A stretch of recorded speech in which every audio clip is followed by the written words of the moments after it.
بھلا تمہارا بنانا مشکل ہے یا آسمان کا؟ اللہ نے اس کو بنایا، اس کی چھت کو اونچا کیا، پھر اسے برابر کر دیا، اور اسی نے رات تاریک بنائی اور دن کو دھوپ نکالی، اور اس کے بعد زمین کو پھیلا دیا۔ اسی نے زمین میں سے اس کا پانی نکالا اور چارہ اگایا اور اس پر پہاڑوں کا بوجھ رکھ دیا۔ یہ سب کچھ تمہارے اور تمہارے مویشیوں کے فائدے کے لیے کیا۔ پھر جب وہ بہت بڑی آفت آئے گی، اس دن انسان جو محنت وہ کرتا رہا یاد کرے گا، اور دوزخ دیکھنے والے کے سامنے لا کر رکھ دی جائے گی۔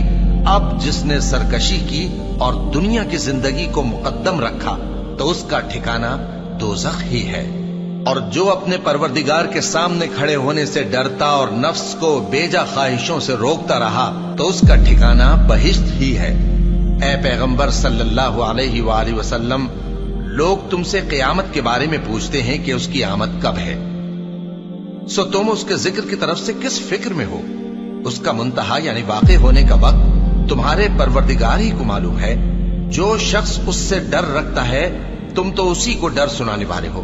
جب وہ اس کو دیکھیں گے تو ایسا خیال کریں گے کہ گویا دنیا میں صرف ایک شام یا ایک صبح رہے تھے۔